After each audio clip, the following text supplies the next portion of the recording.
a trabajar en un tema que también está relacionado con los derechos humanos, que eran las clases que habíamos visto anteriormente, ¿ya? Y este tema es conocer, esta va a ser la primera parte, de conocer cómo funciona la justicia en Chile, ¿ya? Y lo que es el sistema judicial chileno es lo que vamos a partir viendo. Entonces, ¿por qué está relacionado con los derechos humanos? Porque es parte de los derechos que nosotros tenemos, de los derechos humanos que tenemos, ¿ya? Entonces, lo primero es una introducción. Dice, la institucionalidad democrática ofrece mecanismos para promover y resguardar las libertades fundamentales y los derechos de las personas y comunidades, ¿ya? En Chile, el sistema judicial es el encargado de cumplir con estos objetivos. O sea, el sistema judicial es el encargado de promover, resguardar las libertades fundamentales y los derechos de las personas y las comunidades, ¿ya? Esto como parte de la democracia o de la organización democrática que nosotros tenemos y como parte de esta democracia que es el respeto a los derechos humanos, ¿ya? Entonces, y la igualdad ante la ley, el acceso a la justicia, es parte de los derechos humanos también. Entonces, el sistema judicial es encargado de esta situación. Ahora, la estructura del sistema judicial es bien jerárquica, ¿ya? Entonces aquí dice, el Poder Judicial tiene el mandato legal de resolver conflictos e impartir justicia, considerando siempre ser garante de los derechos de las personas, ¿ya? Entonces aquí todo lo que involucra al Poder Judicial tiene la obligación legal de resolver entonces los conflictos, impartir justicia, o sea, aplicar la justicia, aplicar la ley, considerando siempre garantizar los derechos de las personas. O sea, siempre hay que garantizar los derechos de las personas cuando se aplique también la justicia, la ley. Sus acciones entonces deben realizarse de manera clara, rápida y efectiva, ¿ya? Es decir, aquí no debiera ocurrir en la práctica una demora en algunos tipos de juicio o en el fallo de algunas sentencias, por ejemplo, que se demoran bastante tiempo en resolverse. Entonces, el objetivo acá es que este sistema judicial funcione de manera rápida, de manera clara, o sea, que las personas entiendan lo que está sucediendo y que sea efectivo, ¿ya? Realmente se cumpla lo que se está diciendo. Entonces, eso es lo que está digamos, en la ley, ¿ya? En la práctica hay muchas veces que hay inconvenientes y hay situaciones en que hay una demora en la aplicación de la justicia o en aplicar o señalar una sentencia respecto de un tema, ¿ya? Ahora, la jerarquía del sistema judicial chileno. Aquí el sistema judicial tiene una estructura muy jerarquizada, ¿ya? Si nosotros nos imaginamos, y más adelante lo vamos a ver, un esquema con la estructura del Poder Judicial, en la cima de esta estructura, que sería como una especie de triángulo, ¿ya? En la cima, en lo más alto, está la Corte Suprema, ¿ya? Dice, la Corte Suprema tiene la superintendencia directiva, correccional y económica de todos los tribunales del país. O sea, la Corte Suprema es la que administra desde el punto de vista direccional, con los funcionarios, con todo, correccional y de la parte económica, o sea, todo lo que es el financiamiento de todos los tribunales del país, menos o a excepción de el Tribunal Constitucional, el Tribunal Calificador de Elecciones y los tribunales electorales regionales, ¿ya?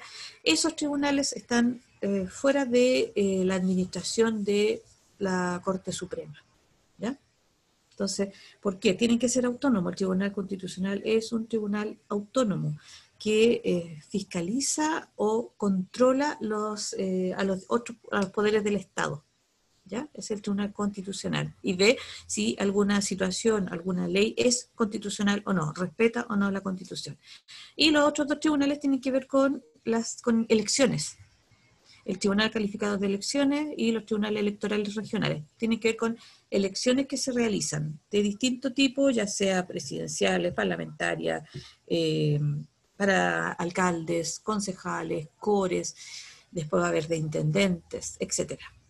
Entonces ellos quedan al margen de esta superintendencia o de este mando que tiene la Corte Suprema sobre los otros tribunales. Ellos son la excepción. Ya, ¿qué es lo que es la Corte Suprema?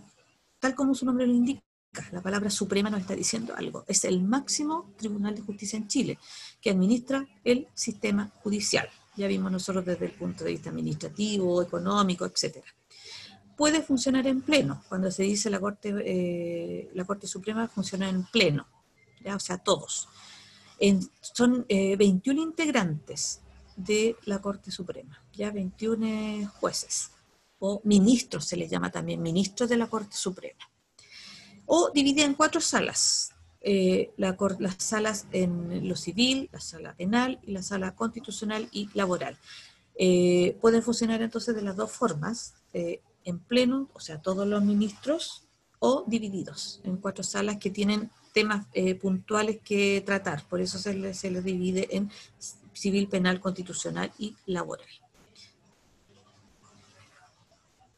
Ahora, los integrantes de la Corte Suprema se nombran en acuerdo entre el presidente de la República y el Senado, que vota para nombrar de una quina, o sea, de 5 candidatos, para nombrar a un integrante de la Corte Suprema, ¿ya? Y cumplió los 75 años, ya no pueden seguir siendo integrantes de la Corte Suprema en Chile, los 75, ¿ya? Entonces ahí hay que ir llenando los cupos, también hay algunos que fallecen y distintas situaciones, entonces hay que ir llenando los cupos y se llenan de esa manera. ¿Ya? Se presentan una quina, 5 candidatos, de los cuales se escoge entre el presidente de la República, que postula alguno, y el Senado que vota si lo aprueba o lo rechaza. Después, en orden, digamos, en la cima está la Corte Suprema. Después vienen las Cortes de Apelaciones, ¿ya? ¿Qué son las Cortes de Apelaciones? Dice, ejercen su función en un territorio determinado. Existen 17 a lo largo de Chile, ¿ya? Entonces, hay distintas Cortes de Apelaciones. En Santiago existen una cantidad más, no existe una sola, sino que existen más, porque por la cantidad de población, ¿ya? Su labor es velar por el debido proceso y la aplicación de los procedimientos establecidos por la ley. La Corte Suprema se le llama un tribunal de última instancia. Las Cortes de Apelaciones son tribunales de segunda instancia, ¿ya? Y tenemos también los juzgados o tribunales que son los llamados de primera instancia. Aquí dice los tribunales o de primera instancia, juzgados de primera instancia, son 446 en todo Chile, ¿ya?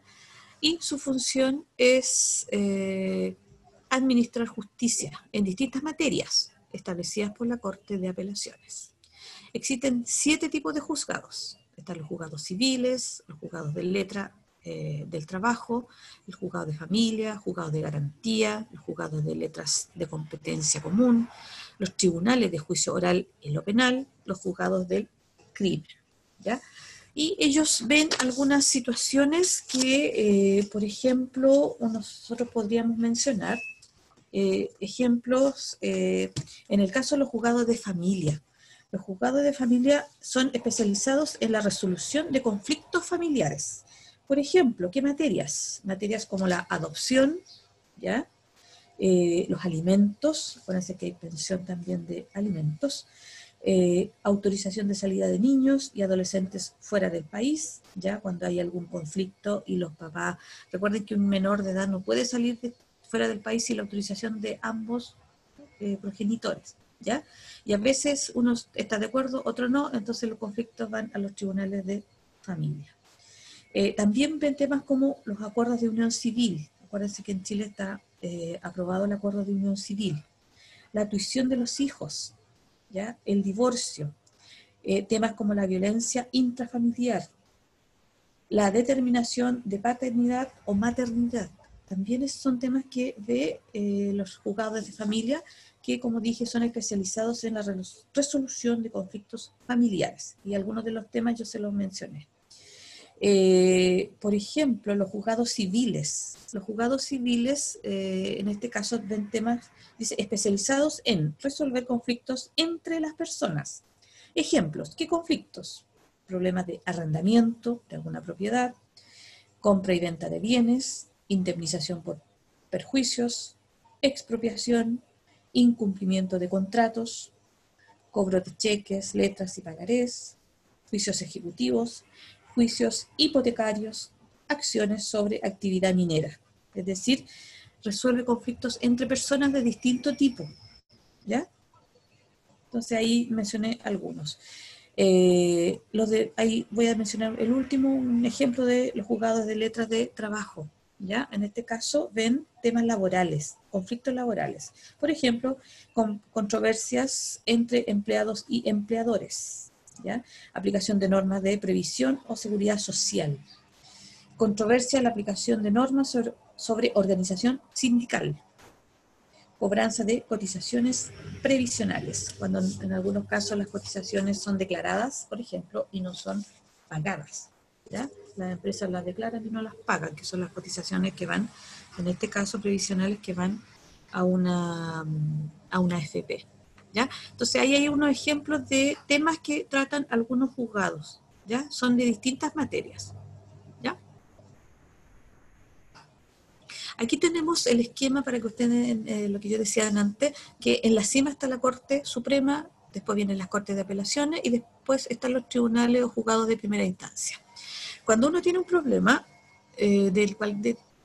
vamos a suponer, un problema familiar y hay una situación de tuición de los hijos, uno acude al juzgado que corresponda, ¿ya?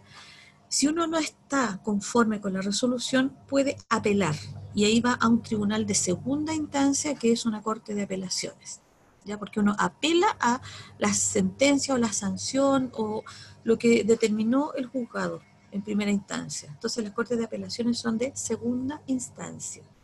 Si uno sigue disconforme con la resolución, uno puede acudir a la Corte Suprema, que es en este caso, la última instancia. Uno no puede ir más allá de la Corte Suprema en el caso de Chile, ¿ya? Ahora, si uno no está conforme, puede ir a la Corte Suprema y presentar, digamos, la situación. La Corte Suprema resuelve el caso o no, a favor o no, ¿ya? Ahora, en Chile uno llega hasta, esa es la instancia, ¿ya? Digamos la última, ¿ya? El tribunal de última instancia. Pero hay tribunales en que los que uno pueda acudir que son a nivel interamericano, ¿ya? Por ejemplo, la Corte Interamericana, cuando uno acude a problemas, por ejemplo, de derechos humanos, ¿ya? Que uno puede acudir a cortes, en este caso interamericana, cuando la situación no ha sido resuelta o uno no está conforme con la resolución que se aplicó, ¿ya? Eso para que podamos entender que uno puede ir apelando a otras cortes, ¿ya? Pero la que está en la base es donde uno parte. Uno no puede partir por la Corte Suprema, ¿ya? ¿Entienden? Para que quede clarito ahí. Por eso sí dice que es jerárquica. Aquí tenemos, si usted tiene que haberla visto, la sede donde funciona la Corte Suprema. En el caso, la sede está aquí en Santiago, ¿ya? En la calle, si me equivoco, en la calle Compañía, está la sede de la Corte Suprema, ¿ya? El máximo tribunal entonces del país. Y acá hay una imagen que tienen también, siempre es como bien vista, que es la parte interior, y ahí funcionan las distintas salas. Ya en los costados funcionan las distintas salas donde están los tribunales, porque ahí funciona la Corte Suprema, funciona una Corte de Apelaciones y también funciona un tribunal que tiene que ver con la parte, un tribunal militar, en el mismo edificio, ¿ya? Pero es digamos, el principal uso de este edificio es ser sede de la Corte Suprema, ¿ya? Además el edificio fue declarado patrimonio, ¿ya? Por la construcción es de comienzo del siglo XX, 1905, por ahí. Ahí se empezó a construir este edificio, ¿ya? Acá tenemos al presidente de la Corte Suprema, ¿ya? Yo les dije que eran 21 integrantes y ellos eligen al presidente y va cambiando cada 4 años si es que no se enferma, no tiene algún problema. Actualmente es Guillermo Silva, ya el presidente actual en este momento de la Corte Suprema. Ahora, aquí hay un esquema de todo el sistema judicial. ¿Ya? Si ustedes se fijan, está la Corte Suprema, están las distintas cortes de apelaciones, ¿ya? Y están los tribunales de, digamos, primera instancia, ¿ya? O los juzgados de primera instancia. Recuerden que aquí los jueces son los que actúan analizando la situación, etcétera, ¿ya? Y estas personas se preparan para ser jueces, estudian para abogados y después van preparándose para ser jueces. No cualquier persona puede ejercer como juez, ¿ya? Y a los integrantes de la Corte Suprema se les llama ministros de la Corte Suprema, para que no se vayan a confundir. Cuando dicen ministro de la Corte, es un ministro de la Corte Suprema, con los ministros de Estado, que también tienen el mismo nombre. Ya. Para esto es bien importante, para aplicar la ley, un principio fundamental, que es el principio de igualdad ante la ley. ¿Ya? Dice, el principio de igualdad ante la ley está muy relacionado con el sentido de justicia y con la historia republicana de Chile, ya que estaba establecido por ejemplo, en la Constitución de 1833, ¿ya? Una constitución que fue hecha en un periodo de la República conservadora o autoritaria y que tuvo una vigencia, se le hicieron cambios en el camino, pero esta constitución tuvo una vigencia de 92 años, ya hasta 1925, en que se crea la nueva constitución, en la época presidencial de Chile, en que se organiza el país a partir de los movimientos que hubo en esa época, y bajo el primer gobierno de Arturo Alessandri se promulga esta constitución de 1925. ¿Ya? Ambas constituciones fueron promulgadas en situaciones, las dos últimas antes del 80, fueron promulgadas en momentos en que la población no se votaba, pero acuérdense que no todas las personas tenían derecho a voto, ¿ya? Y en la del 1925 se hizo un plebiscito, ¿ya? Pero no todas las personas votaban en esa época, no todos tenían derecho a voto. Las mujeres no votaban, los hombres no votaban todos, la gente que no sabía leer y escribir tampoco votaba. Y finalmente está la Constitución de 1980, ¿ya? En que aparece en el artículo 19, inciso 2. Esta Constitución es la que está vigente en la actualidad, con hartas modificaciones, hartos cambios, sobre todo modificaciones que se le hicieron en el año 2005, bajo el gobierno de Ricardo Lagos. Se hicieron hartos cambios a esta Constitución, pero sigue vigente la base, digamos, legal, constitucional, de esta Constitución que fue hecha en 1980, ¿ya? En un momento en que Chile no estaba bajo un gobierno democrático y que se hizo un plebiscito, pero no habían registros electorales, ¿ya? O sea, no estaban registradas todas las personas, se habían destruido, no habían registros electorales hechos. Para ver, los registros son para eso, para ver quién pueden votar o no, ¿ya? Y aquí la crítica mayor es la época en que fue hecha, el contexto en que fue realizada. Por lo tanto, ya han pasado ya desde 1980, ya nosotros estamos en el 2020, y lo que viene en octubre es precisamente un cambio a esta Constitución. O sea, hay un plebiscito en que se aprueba, se vota por aprobar o rechazar un cambio constitucional, ¿ya? Entonces ahí, por eso también es importante. Ahora, a lo que nosotros estamos viendo es que estas constituciones, todas, las tres últimas, de 1833, de 1925, de 1980, todas consagran el principio de igualdad ante la ley, ¿ya? Si todos debiéramos ser tratados de igual manera ante la ley, ¿ya? Ahora, esta garantía constitucional, es decir, uno de los derechos humanos también, que es ser tratado igual ante la ley, es una garantía constitucional, la establecen entonces las constituciones, y es uno de los aspectos en que se fundamenta el funcionamiento del Poder Judicial. Y el Estado tiene que darle cumplimiento a esta situación de respetar la igualdad ante la ley. Ahora, usted me puede decir, no, pero si somos todos iguales ante la ley. Pero esto no ha sido siempre así. Yo les voy a resumir un hecho. Ejemplo. En septiembre de 1998, ¿ya? Dice, se instauró una de las modificaciones más importantes del Código Civil en materia de filiación.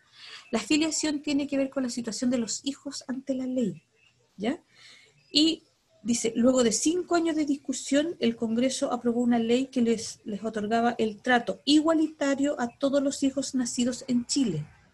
Estoy hablando del 98. Se demoraron 5 años en discutir la ley, o sea, esta ley partió aproximadamente en 1993, más o menos para sacar las cuentas ahí. Dice, vuelvo a repetir, el Congreso aprobó una ley que les otorgaba el trato igualitario a todos los hijos nacidos en Chile, independiente de las circunstancias de su nacimiento, es decir, si habían nacido dentro o fuera del matrimonio, ¿ya? Esta ley se conoció como ley de filiación y entró en vigencia un año después que se aprobó, ¿ya? Dice, esa norma terminó con la categoría de hijos legítimos e ilegítimos, nombre que se le daba legalmente a los niños según la situación legal de sus padres y que establecía marcadas diferencias de trato para un grupo y otro, ¿ya? O sea, si un hijo nacía dentro del matrimonio era un hijo legítimo, si nacía fuera del matrimonio era un hijo ilegítimo, ¿ya? Y esto, ¿qué es lo que marcaba? ¿Ya? Dice, esta clasificación establecida por el Código Civil desde 1855 subdividía además entre ilegítimos propiamente, aquellos que no tenían reconocimiento alguno, y los naturales, o sea, hijos naturales, que eran reconocidos por escritura pública por uno de sus padres o por ambos. Fue un cambio que implicó, entre otras cosas, que ante la muerte de los padres, todos sus hijos, sin importar si nacían dentro o fuera del matrimonio, tenían los mismos derechos de cuidado e igualdad de derechos hereditarios, ¿ya? Ese es un ejemplo, ¿ya? Como les decía ahí, según el Código Civil del siglo XIX, existían distintos tipos de hijos, por lo tanto los hijos no eran iguales ante la ley, hasta que se cambia, se aprueba la ley de filiación, ya la nueva ley de filiación. En un momento dado, si, por ejemplo, nacían hijos dentro de un matrimonio legalmente constituido, ya, si este matrimonio se anulaba, los hijos pasaban a ser hijos naturales. Por lo tanto, ilegítimos pero naturales, o sea, reconocidos. ¿Se fijan? Y ¿qué problema tiene esto? Que los derechos de los hijos no son iguales ante la ley de esa manera, o no eran iguales ante la ley de esa manera, ¿ya? No eran los mismos derechos para todos los hijos. ¿Ya? Ahora, sí, todos los hijos, en este caso los niños, son iguales ante la ley, ¿ya? Lo mismo sucede, por ejemplo, con la ley de identidad de género, ¿ya? Esta ley también en el 2019 ya se puede hacer, por ejemplo, las personas pueden hacer un cambio de sexo, dice el trámite de cambio de nombre y sexo registral, es decir, en los registros se puede cambiar, porque muchas veces la persona cambiaba su condición, era, por ejemplo, un ejemplo, era una mujer, pero en los registros aparecía con un nombre masculino, ¿ya? Y no podía hacer el cambio. Por lo tanto, también era una condición de desigualdad ante la ley, ¿ya? Ahí hay dos ejemplos, entonces, de que muchas veces uno dice, no, pero si somos todos iguales ante la ley, y no, porque en algunos momentos no fuimos todos iguales ante la ley, ¿ya? ¿Se fijan? Entonces, este principio es muy importante para establecer el funcionamiento del poder, en este caso, del poder judicial o del sistema judicial, ¿ya? Entonces, el acceso a la justicia, el ser tratado igual y que los derechos de todos sean iguales, ¿ya? Sin alguna distinción. Y aquí es importante en el caso de la filiación, por ejemplo, que muchas veces los hijos no heredaban o no podían heredar porque no eran considerados ilegítimos para la ley, habían nacido fuera del matrimonio. Y eso era bien común, ¿ya? En las familias, que muchas veces habían hijos dentro del matrimonio y habían hijos que estaban por fuera del matrimonio, ¿ya? Entonces, ahí estaban tratados en condiciones diferentes y no se aplicaba la igualdad ante la ley. Por eso entonces se fueron cambiando esos temas. Lo mismo con la ley de identidad de género, ¿ya? Entonces ahí hay dos ejemplos para explicar lo que es el sistema judicial y el principio que debe regir esto que es la igualdad ante la ley. Ya, vamos a dejar de compartir. Dudas, consultas. Nosotros la próxima clase vamos a hablar de una reforma que se hizo al sistema procesal penal. Ya vamos a dedicar una clase a eso porque ahí es más largo la explicación. Ya ahí vamos a ver cómo funciona, por ejemplo, el sistema procesal penal, ya que cambió mucho, digamos, la aplicación de justicia, ¿ya? Ahí están los fiscales. Muchas veces uno ve en la tele o en las noticias que aparece el fiscal tanto, el defensor público, qué roles cumplen, ¿ya? El control de detención, ¿qué es eso? ¿Quiénes son los imputados? ¿Ya? Uno siempre está viendo las noticias muchas veces en distintos casos, algunos más publicitados que otros, ¿ya? Entonces, la próxima clase vamos a ver esa situación, cómo funciona, qué organismos fueron creados para que funcionara este nuevo sistema procesal penal. ¿Por qué? Porque antes la gente era procesada de distintas maneras. Había un juez y uno declaraba frente al juez y el juez tenía que investigar, resolver todo. Entonces ahí el sistema se transformó en algo que no tenía era muy engorroso. Se acumulaban causas y un juez tenía miles de causas que fallar. Y eso hay que leer, toda la información hay que leerla. Muchas veces un puro caso acumula varios tomos de información y todo eso hay que leerlo.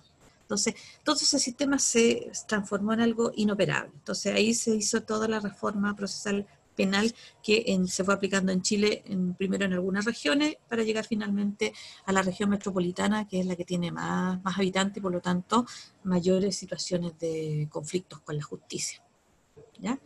Entonces ahora la primera parte era esto, tener clarito cómo funcionaba, digamos, la estructura del sistema judicial, decir que es uno de los poderes del Estado y que hay tribunales que están al margen de eso porque tienen que ser autónomos para poder resolver algunas situaciones, ¿ya? Y los tipos de juzgados, las situaciones que, por ejemplo, resuelven algunas de ellos. A lo mejor algunos de nosotros han tenido que ir a un tribunal por algún problema, a lo mejor a algunos de ustedes les ha tocado ir, o a su papá, o a algún familiar, ¿ya? Por alguna situación que uno ha tenido que ir a algún tribunal para ver alguna de estas situaciones que ven los tribunales o juzgados de primera instancia. Acuérdense que lo que es primera instancia, segunda instancia y la tercera instancia, que sería la Corte Suprema, en el caso de Chile. ¿Dudas, consultas, aportes? Pueden ser por el micrófono o por el chat, chiquillos. ¿Dudas, consultas, aportes? ¿No? Acá hay.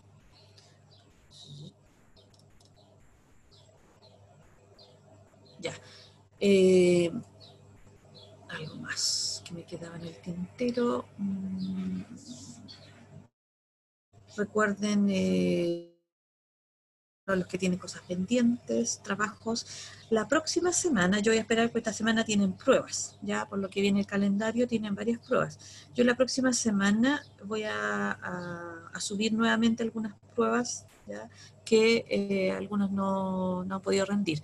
No lo voy a hacer esta semana porque vi que tenían varias pruebas, ya, y vi que en algún momento están tapados de cosas, así que para que puedan hacerlo tranquilos, porque ayer no fue el caso de usted, pero a algunos se le juntaron dos pruebas y no es tampoco la idea. ¿ya? Para que puedan resolverlas. Yo les voy a decir, tal día yo subo las pruebas para que puedan resolverlas. ¿Estamos? Ya, no sé si hay dudas, consultas, chiquillos, respecto, quedó clarito. La próxima semana sí es más complicado, digamos, el tema para poder que lo pongan atención, lo puedan entender, porque de esto también vamos a hacer una prueba, ¿ya? Entonces, todo lo que es el sistema procesal penal, cómo funciona y cómo funcionaba antes también, porque por algo se cambió, como les digo, un sistema muy engorroso en que se acumulaban mucha información, tampoco los tribunales no estaban actualizados, no estaban digitalizando la información. Entonces es más difícil porque tienen bodegas con casos, ya acumulados los casos, donde son tomos y tomos, no estoy inventando, son tomos, cada caso a veces son varios tomos que hay que leer la información. Entonces es bien complicado. Sí, contando al presidente, todos, ¿ya? Así que eso, chiquillos, ¿ya? No sé si hay alguna duda, consulta al respecto a esos 21 integrantes. Sí, sí. Sí, de hecho los estuve buscando ahí, pero no les voy a preguntar los nombres. Siempre uno pregunta quién es el presidente actual nomás. No les voy a preguntar los nombres de los integrantes de la Corte Suprema. Siempre cumplen cargos. Hay gente, por ejemplo, que es relator. ¿Ya? El relator de la Corte Suprema es el que normalmente hace declaraciones o informa sobre alguna situación que se le consulta. ¿Ya? Últimamente ha salido una jueza que se llama Gloria Ana Chevesi. Alguna a lo mejor la ha visto en las noticias. Y ella es, en este caso, es la vocera digamos, de la Corte Suprema, la que informa, la que da la opinión, digamos, de la Corte en general. ¿Ya? Listo. Ya.